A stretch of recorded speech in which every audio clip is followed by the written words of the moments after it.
Hello, this is Christopher Boardman, and I am the creator of the petition called Revive/Recreate the Neanderthals by Cloning.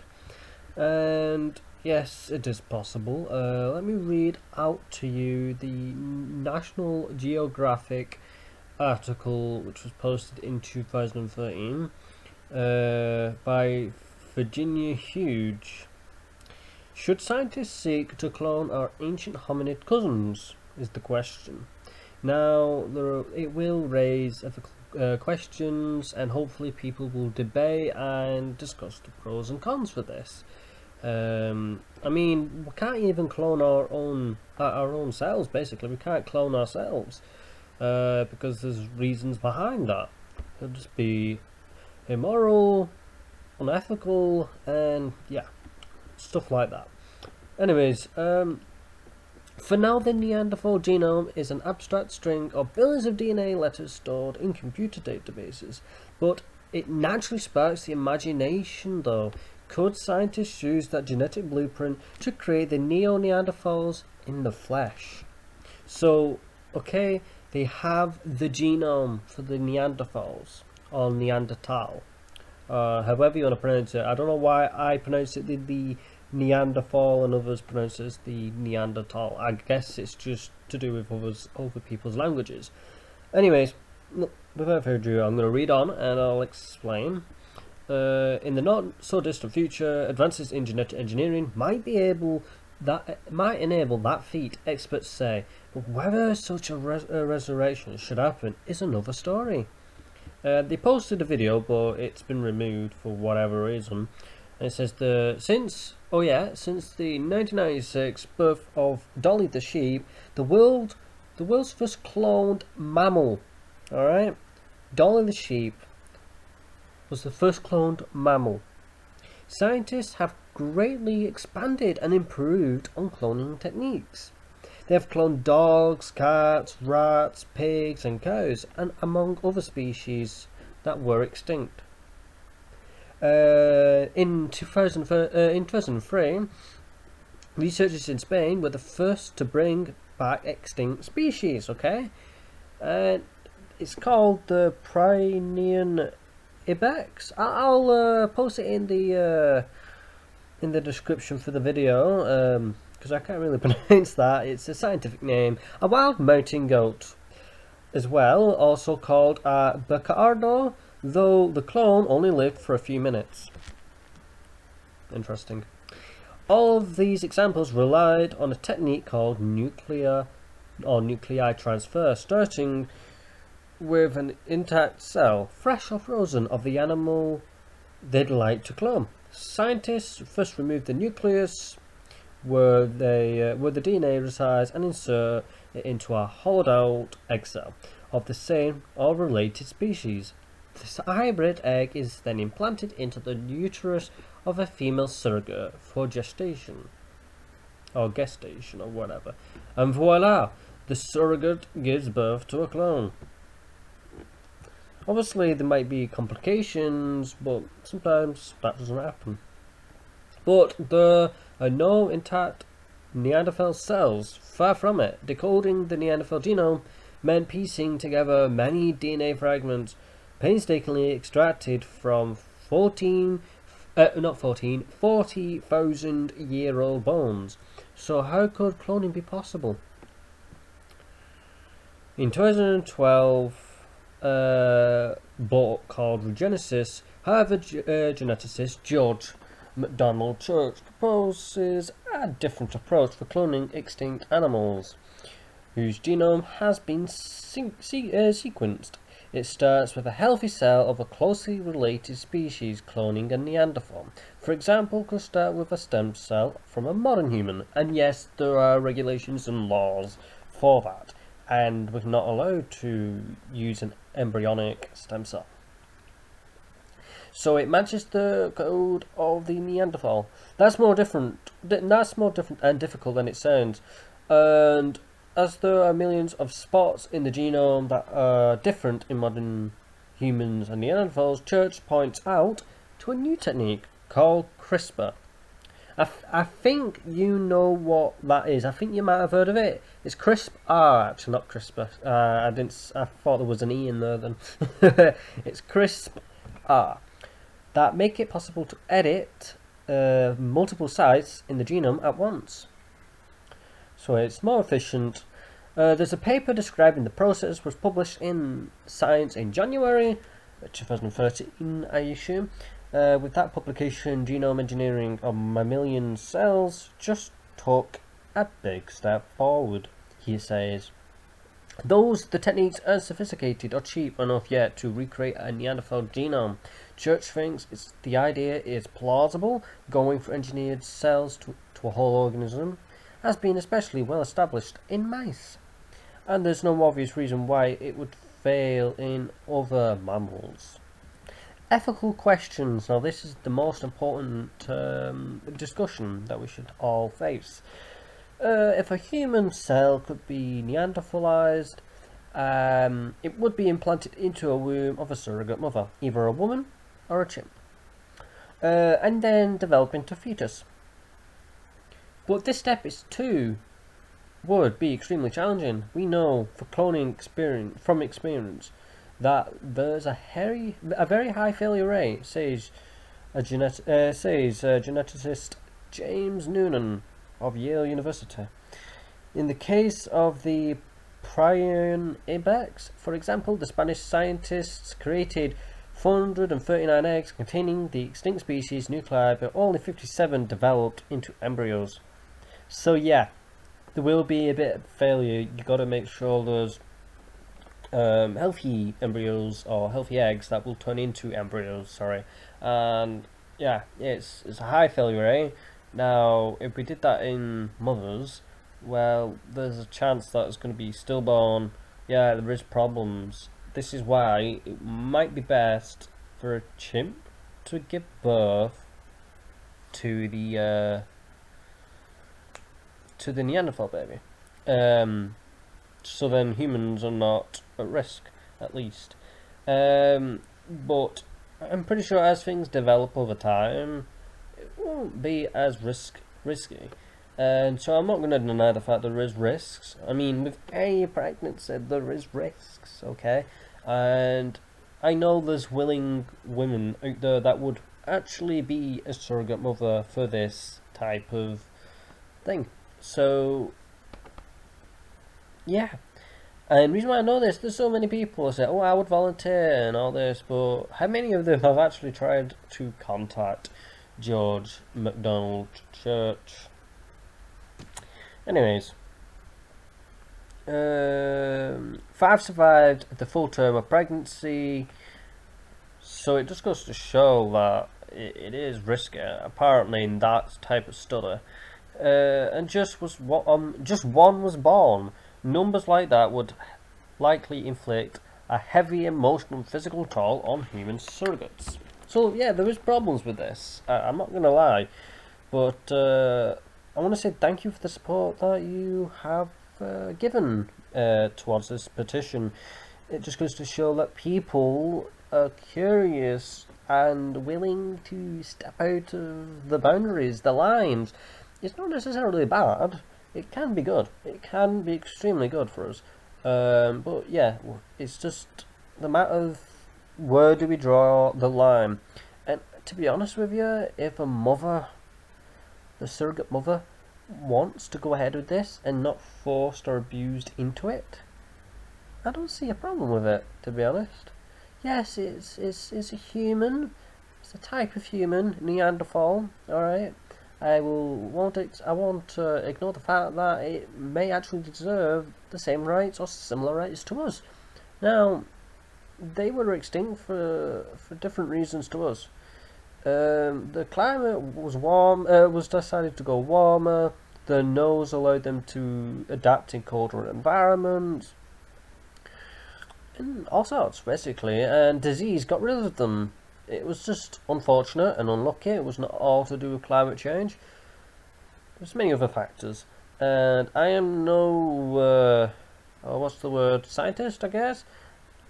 Historian or whatever. I'm not an expert on early human history, but I have done my research. And they weren't as primitive as you'd think. They were not brutes. They're not so primitive. They made tools, and yeah, they had their own culture, and evidence suggests that they placed flowers on people's graves. And you can do all this research for yourself, watch documentaries on it, and let me know what you think. Anyways, let's read on. It's got a bit. We've got a bit to go through here, actually. Okay, what's most likely to happen is you're going to get really sick or a lethal mutation. You're going to get a lot of dead proto-Neanderthals, Noonan says, a geneticist. I think they're trying to go against this idea by saying that. But if they can do it for other extinct species, why can we not do it for Neanderthals? And okay, even if a clone did survive, the ethical dilemmas of raising a Neanderthal would be completely complicated in some ways. Neanderthals were similar to modern humans. They used tools and created art, like I said. Okay, and they likely had the mental capacity for language and abstract thinking. And while I'm on that a bit of the subtopic, to do with language, they could not communicate as well as humans, although because they had an underdeveloped larynx, voice box, if you will, vocal cords, as it was positioned differently in the throat. Apparently, according to some analysts or whatever, it's something what I've heard and watched a documentary on, and yeah, it was just bizarre. But if they couldn't communicate well and they just did grunts and sign language, probably they developed sign language, perhaps we could do surgery on them or alter the DNA so that they have our larynx. So it's kind of like a bit of a hybrid version of a Neanderthal and a human. That's the only difference, that they had a proper larynx for the hybrid version. I think that would be pretty cool and beneficial. They could help us in so many ways. They had bigger brain capacity, and yeah, you would think they would be smarter if they had a bigger brain capacity. It's just they couldn't communicate those ideas properly, obviously, which obviously was not a benefit. It was a great disadvantage for them. It was unfortunate that we couldn't help as much as we used to. We used to coexist with them, interbred with them, and yeah, we have Neanderthal DNA in us, so that's why it's possible to sequence the full genome and go ahead with this project. Anyways, let's go on. This going after the capacity for language and abstract thinking. Just going to go after that now. In other respects, though, the Neanderthals were quite different. They went extinct before the agricultural revolution, so they would probably have difficulty stomaching our modern diet, heavy in grains and dairy. Their physical appearance, short and stocky, with big heads and strong muscles and a big nose, would make them stick out too. I can't imagine there would be a serious emotional toll to be raised as a Neanderthal kid with a bunch of non-Neanderthal people, says Trenton Holiday, an anthropologist. That's the word I was looking for before, by the way. Yes, that's it. At Tulane University. Now, they do raise important questions and ethical issues, okay? I understand this perfectly. I'm not going to deny this. For example, if the Neanderthal child was far stronger than modern humans, he or she might be excluded from playing sports teams. I guess, yeah. But this is why you would try and create more of them, so then there won't be too much of a minority, I guess. That's my reason for doing this. To be honest, they can create more, and they won't be as lonely. Church agrees that these ethical issues are important to consider in any cloning project. And now I do respect that man. He's an intelligent, remarkable man. He knows a lot more than me, obviously. He's got the grades and qualifications to do this and say all this. So don't take my everything that I say and for serious, like my word for it. Just the guy you need to be contacting really is George McDonald Church. You can search for him on Google. I placed a link in one of the announcements on this site. Go and click on the link and it'll show his address, or I think he might have the email on there, and you can just post to him if you're interested and ask questions. He would be honoured to answer them, I'm sure. Okay, for any species, we want to maximise the chances that they will be born and live physically and socially healthy lives. This is what he says, by the way. So what's the point, you may ask? Now this is the main, chunk that we want to get in here. Some scientists wonder whether there is any valid scientific reason to bring back a Neanderthal clone.